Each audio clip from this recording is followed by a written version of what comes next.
কুমিল্লা কুমিল্লা হয়েছে কেমনে জানেন? কুমিল্লারে অনেক মানুষ কয় ইতর। যারা ইতর কয় এরা তো আসলে বেকুব, বুঝে না দেখে ইতর কয়। ইতে এবাদত, ততে তরিকত, রতে রহমত। কুমিল্লার মানুষের মধ্যে এবাদত, তরিকত, রহমত পুরাটা আছে। জোরে কয় সুবহানাল্লাহ। কুমিল্লার মানুষ যে কত ভালো। আরব দেশ থেকে লোকেরা এসে প্রথম কক্সবাজারে নেমেছে। নামার পর কক্সবাজারে দেখে নৌকা ছাড়া কোনো গতি নেই। নৌকা আরবি হচ্ছে সাফিনা। এই সাফিনা দেখে তারা চিন্তা করলো, কিরে এখানে তো সব জায়গায় খালি সাফিনা।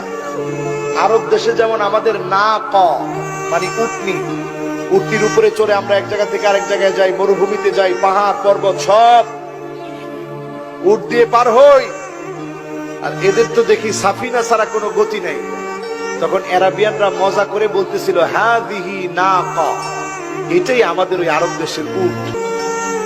আরব দেশে আছে উট, আর এই দেশে হচ্ছে নাকা, মানে ওই সাফিনাটাই হচ্ছে আমাদের উট। এই দেশে আবার আমাদের এই সাফিনা ছাড়া চলা যাবে না। তখন কক্সবাজারের লোকেরা নাকা পুরাপুরি কইতে পারে না, হেরা বানায় ফেলাইছে নৌকা। হয়ে গেছে নৌকা, পাইকারি দরে নৌকা। আসছে কিন্তু আরবি নাকা শব্দ থেকে।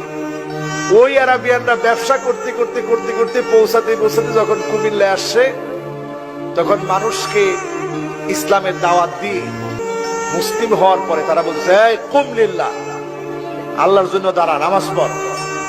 তখন কুমিল্লার লোকরা কয়, আরে বাপরে সুন্দর কথা কইছে তো, কুম লিল্লাহ। বাস আস্তে নাম গ্রহণ করে ফেলাইছে কুমিল্লা। কথা কয় না, কুম লিল্লাহ থেকে মাদ্রাসা ছাত্ররা কই যায়? আচ্ছা অসুবিধা নাই, ওদের মাদ্রাসার টাইম ওভার হয়ে যাচ্ছে মনে হয়। অসুবিধা নেই, আপনারা আছেন তো? 12টা পর্যন্ত থাকবেন তো ইনশাআল্লাহ?